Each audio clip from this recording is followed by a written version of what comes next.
வணக்கம். மதிமுகம் செய்திகள். இன்றைய முக்கிய நிகழ்வுகளை பார்ப்பதற்கு முன்பாக தலைப்புச் செய்திகளை பார்க்கலாம். ஓசூரில் பன்னாட்டு விமான நிலையம், முதலமைச்சர் மு.க. ஸ்டாலின் அறிவிப்பு. நாடாளுமன்றத்தில் உள்ள செங்கோலை நீக்க வேண்டும், சமாஜ்வாதி கட்சி கோரிக்கை நிராகரிப்பு.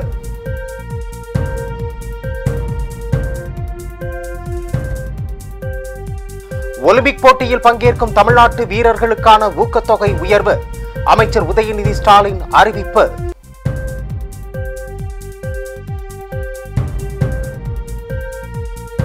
வினாத்தாள் கசிவு விவகாரம், குற்றவாளிகள் தண்டிக்கப்படுவார்கள். திருச்சியில் கலைஞர் நூலகம் அமைக்கப்படும் என்று முதலமைச்சர் மு.க. ஸ்டாலின் இன்று அறிவித்துள்ளார். சட்டசபையில் 110 விதியின் கீழ் அறிவிப்புகளை வெளியிட்டு முதலமைச்சர் மு.க. ஸ்டாலின் பேசினார். தமிழ்நாடு அனைத்து துறைகளிலும் வளர்ந்து வருகிறது. இந்தியாவிலேயே 2வது பெரிய பொருளாதார மாநிலமாக தமிழ்நாடு உள்ளது. 2022ஆம் ஆண்டிற்கான ஏற்றுமதி குறியீட்டில் இந்தியாவிலேயே தமிழ்நாடு நம்பர் 1 மாநிலமாக முன்னேற்றம் கண்டுள்ளது.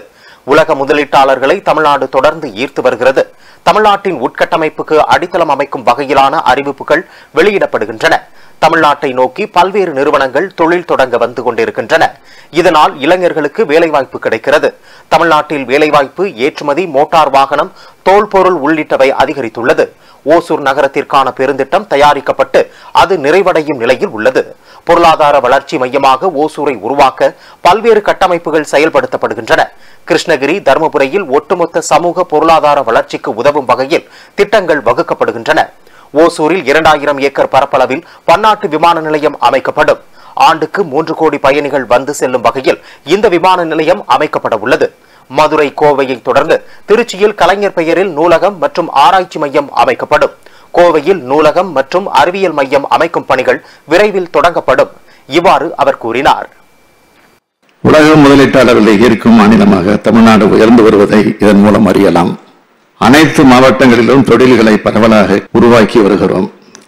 இதில் மின்னணு மின் வாகனங்கள் உற்பத்தி துறையில் ஓசூர் கடந்த சில ஆண்டுகளில் முதலீடுகளை அதிக அளவில் ஈர்த்து வருகிறது.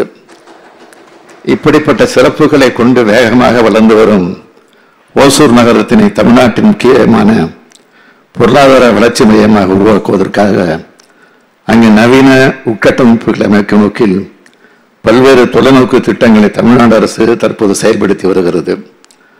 அந்த வகையில் ஓசூர் நகரத்திற்கான ஒரு புதிய பெருந்திட்டம் மாஸ்டர் பிளான் தயாரிக்கப்பட்டு அது முடிவடையும் தருவாயில் உள்ளது. ஓசூர் மட்டுமல்லாது கிருஷ்ணகிரி மற்றும் தருமபுரி பகுதியின் ஒட்டுமொத்த சமூக பொருளாதார வளர்ச்சிக்கு உதவும் வகையில் ஓசூரில் ஒரு விமான நிலையம் அமைப்பது அவசியம் என இந்த அரசு கருதுகிறது.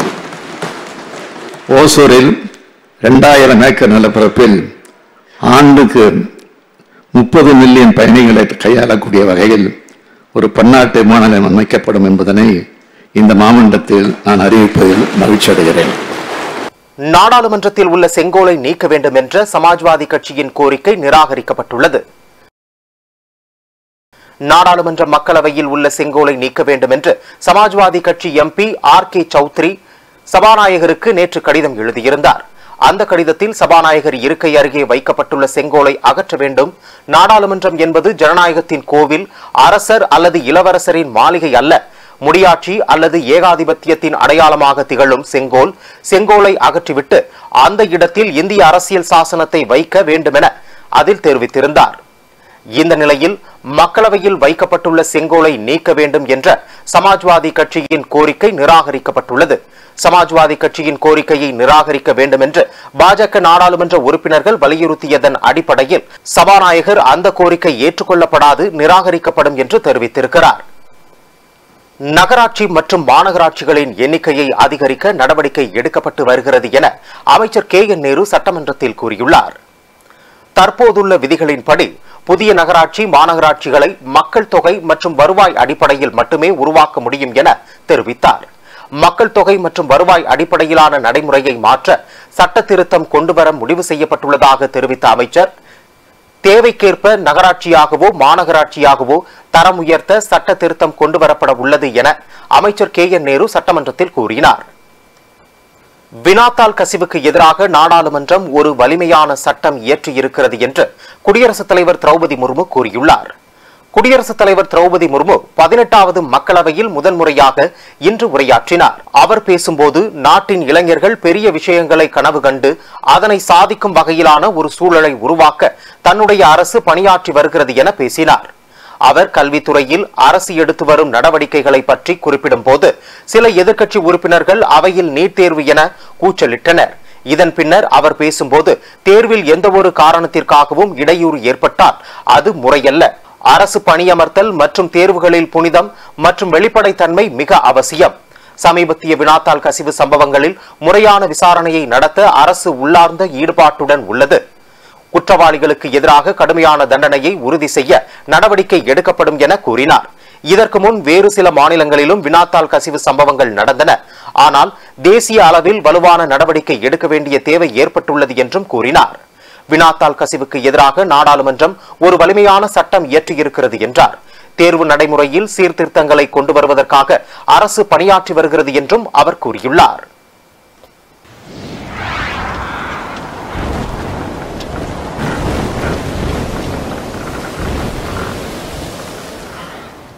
நீலகிரி மற்றும் கோயம்புத்தூர் மாவட்ட மலைப்பகுதிகளில் ஓரிரு இடங்களில் கனமழை பெய்ய வாய்ப்புள்ளது என்று தெரிவிக்கப்பட்டுள்ளது.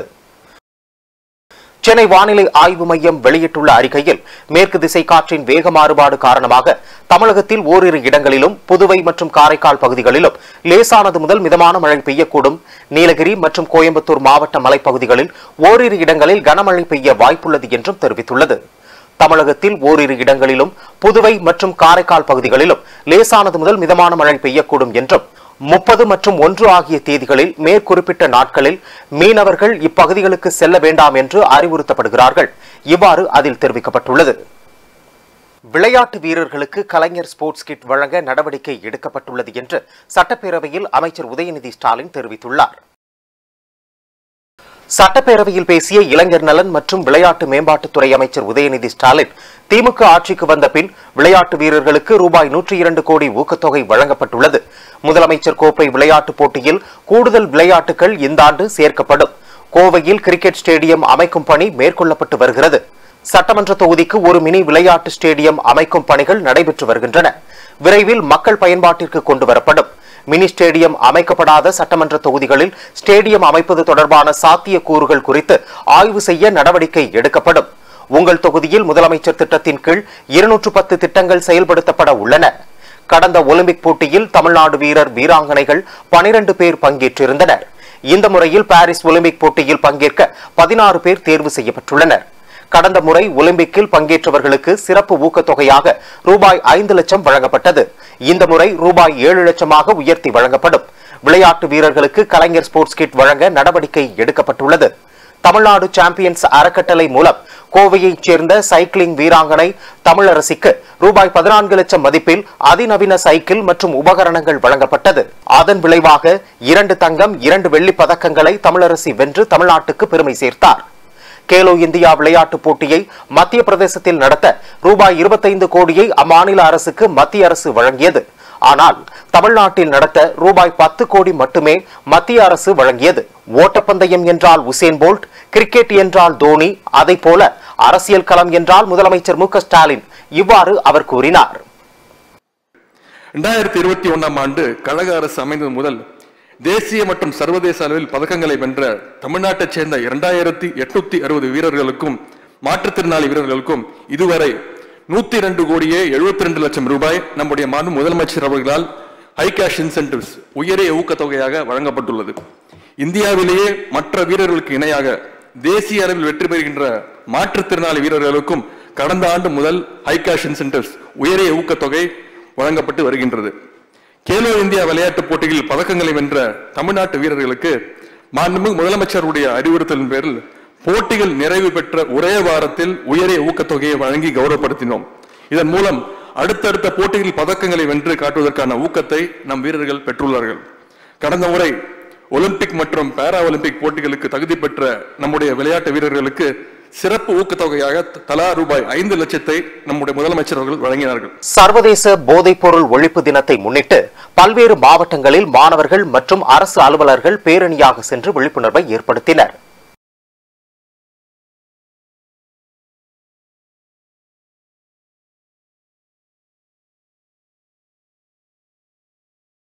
சர்வதேச போதைப்பொருள் விழிப்புணர்வு பேரணியை முன்னிட்டு சென்னை வேப்பேரி செங்கல்வராயர் நாயக்கர் பாலிடெக்னிக் கல்லூரி மாணவர்கள் உறுதிமொழி ஏற்றனர். இதில் காவல் ஆய்வாளர் எம் வீரமணி, GRIPC தா முருககிருஷ்ணா, GRIPC DMT சக்தி பாவன்யா, WGRIPC தடை அமலாக்க பிரிவு, ட்ரிப்ளிகேன் பிரிவு அமைப்பாளர் பங்கேற்றனர். மயிலாடுதுறை மாவட்ட மதுவிலக்கு காவல்துறையினர் சார்பில் சர்வதேச போதைப்பொருள் ஒழிப்பு தினத்தை முன்னிட்டு 300க்கும் மேற்பட்ட பள்ளி மற்றும் கல்லூரி மாணவர்கள் பேரணியாக சென்று விழிப்புணர்வு ஏற்படுத்தினர். இதனை மாவட்ட SP மீனா கொடியசைத்து துவக்கி வைத்தார். திருவண்ணாமலை மாவட்டத்தில் போதைப்பொருள் எதிர்ப்பு விழிப்புணர்வு பேரணி மற்றும் கையெழுத்து இயக்கம் நடைபெற்றது. இதில் அரசு அதிகாரிகள், கல்லூரி மாணவியர்கள் உட்பட திரளானோர் கலந்து கொண்டு பொதுமக்களிடையே விழிப்புணர்வை ஏற்படுத்தினர். திருப்பூர் தாராபுரம் நகராட்சியில் நகராட்சி அதிகாரிகள் மீது நடவடிக்கை எடுக்க வலியுறுத்தி திமுக கவுன்சிலர்கள் ஆர்ப்பாட்டத்தில் ஈடுபட்டனர். திருப்பூர் மாவட்டம் தாராபுரம் நகராட்சி நகர்மன்ற கூட்டத்தில் மக்களின் குறைகளை நகராட்சி ஊழியர்கள் ஏற்க மறுத்ததோடு திமுக வார்டு கவுன்சிலர்களை அவமதித்ததாக கூறி நகராட்சி அலுவலக நுழைவாயில் முன் கண்டன ஆர்ப்பாட்டத்தில் ஈடுபட்டு தங்களின் எதிர்ப்புகளை தெரிவித்தனர். மேலும் கவுன்சிலர்களுக்கு உரிய மரியாதை கொடுக்காத நகராட்சி அதிகாரிகள் மீது நடவடிக்கை எடுக்க வேண்டும் என வலியுறுத்தி ஆர்ப்பாட்டத்தில் ஈடுபட்டனர். இதனால் தாராபுரம் நகராட்சியில் பெரும் பரபரப்பு ஏற்பட்டது. திருவண்ணாமலை அரசு மருத்துவமனையில் பெண்ணுக்கு தவறான சிகிச்சை அளிக்கப்பட்டதால் கோமாவிற்கு சென்றதால் மருத்துவமனையில் அதிகாரிகள் விசாரணை நடத்தி வருகின்றனர். திருவண்ணாமலை மாவட்டம் ஆரணி அரசு மருத்துவமனையில் கடந்த 2023ஆம் ஆண்டு ஜெயந்தி என்ற பெண் பிரசவத்திற்காக அனுமதிக்கப்பட்டுள்ளார். குழந்தை பிறந்த பின் வேலூர் அரசு மருத்துவமனைக்கு மேல் சிகிச்சைக்காக மாற்றப்பட்டுள்ளார். சிகிச்சை அளிக்கப்பட்டும் கடந்த 1 வருடமாக கோமாவில் இருந்ததால் சென்னை அரசு மருத்துவமனைக்கு மாற்றப்பட்டுள்ளார். அதன் பின்னரே இவருக்கு தவறான சிகிச்சை அளிக்கப்பட்டிருப்பது தெரியவந்தது. இதுகுறித்து அந்த பெண்ணின் பெற்றோர் திருவண்ணாமலை மாவட்ட ஆட்சியர் அலுவலகத்தில் அளித்த மனுவின் பெயரில் வேலூர் மாவட்ட இணை இயக்குநர் மருத்துவத்துறை உயர் அதிகாரிகள் விசாரணை மேற்கொண்டு வருகின்றனர். இந்த சம்பவம் இப்பகுதியில் பரபரப்பை ஏற்படுத்தியுள்ளது. பல்வேறு மாவட்டங்களில் நடைபெற்ற நிகழ்வுகளை களத்தில் மதிமுகம் பகுதியில் பார்க்கலாம்.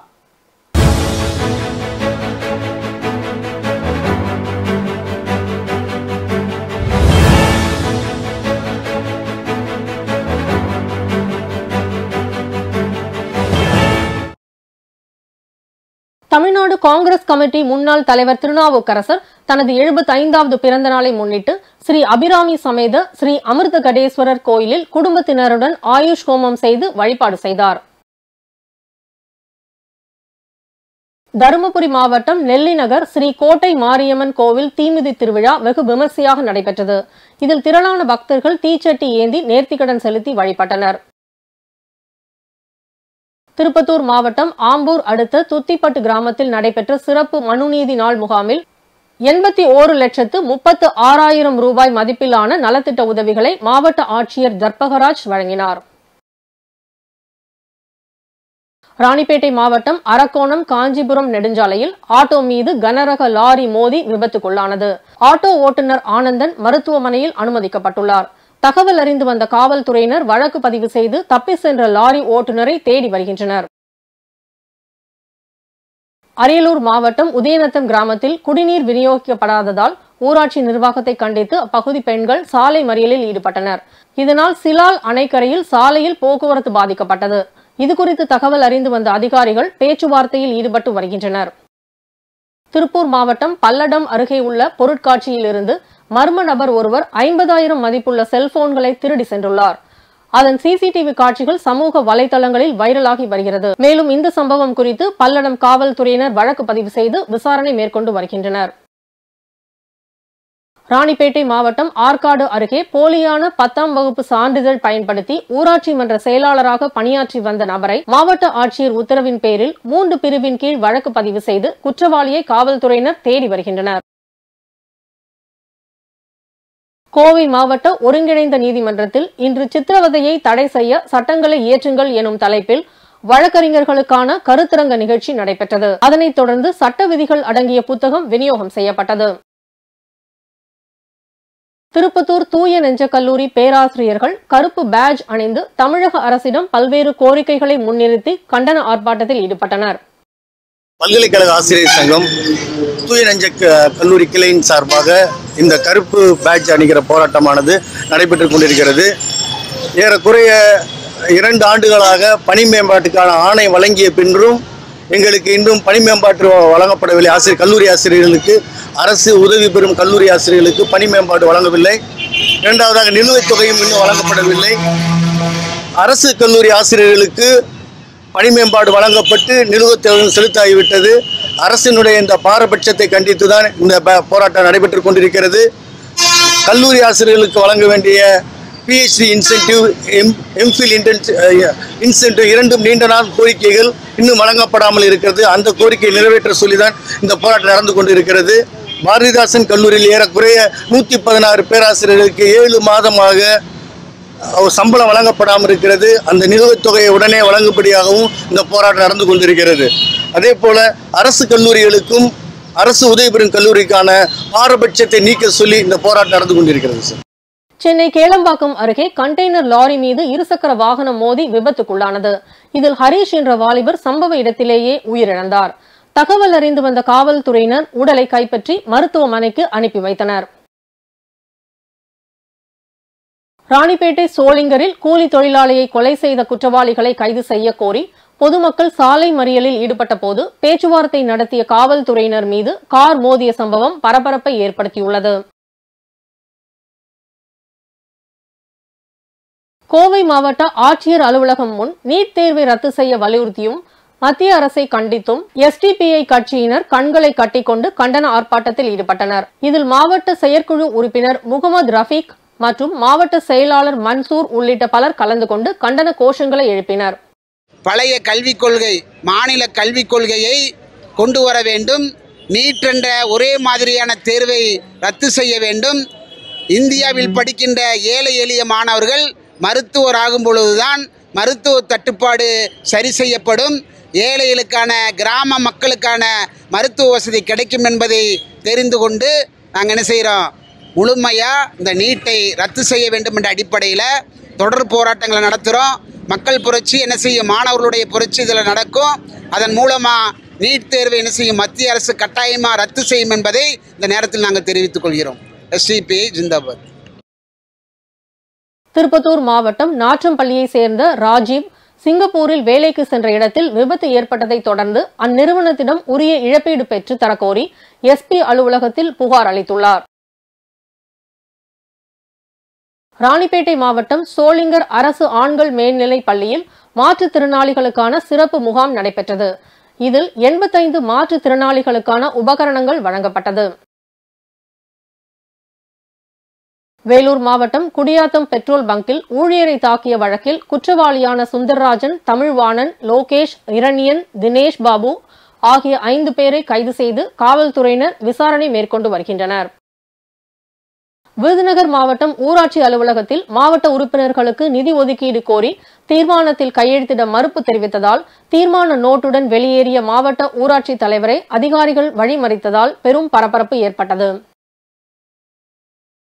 ராணிப்பேட்டை மாவட்டம் பனப்பாக்கம் அருகே சிப்காட் அமைக்கும் பணி நடைபெறுவதால் இடுகாடு நிலங்கள் கையகப்படுத்தப்பட்டு இருப்பதால் வேறு இடுகாடு அமைத்து தர வலியுறுத்தி மாவட்ட ஆட்சியரிடம் கோரிக்கை மனு அளித்துள்ளனர். அமெரிக்க அதிபர் தேர்தலையொட்டி ட்ரம்ப் மற்றும் பைடன் நாளை நேருக்கு நேர் விவாதம் நடத்துகின்றனர்.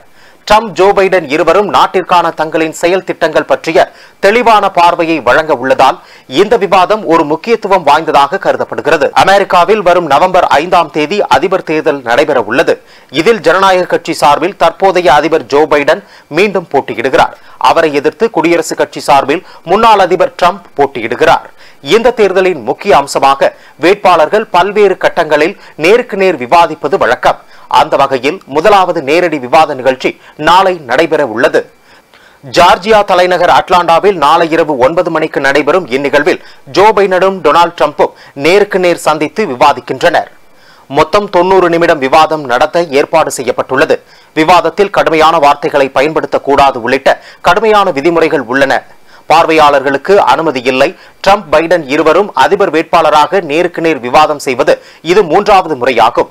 இதற்கு முன்பு 2020 தேர்தலில் ஒருவரையொருவர் எதிர்கொண்டனர் என்பது குறிப்பிடத்தக்கது. மீண்டும் தலைப்புச் செய்திகள். ஹோசூரில் பன்னாட்டு விமான நிலையம், முதலமைச்சர் மு க ஸ்டாலின் அறிவிப்பு. நாடாளுமன்றத்தில் உள்ள செங்கோலை நீக்க வேண்டும், சமாஜ்வாதி கட்சி கோரிக்கை நிராகரிப்பு.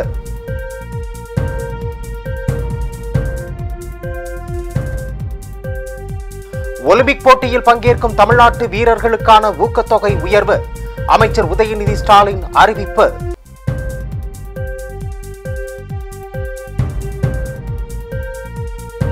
வினாத்தாள் கசிவு விவகாரம், குற்றவாளிகள் தண்டிக்கப்படுவார்கள். இத்துடன் செய்திகள் நிறைவடைந்தன. மீண்டும் செய்திகள் பிற்பகல் 1:30 மணிக்கு. மேலும் செய்திகளை தெரிந்து கொள்ள மதிமுகம் பிரைம் யூடியூப் தளத்தில் இணைந்திருங்கள்.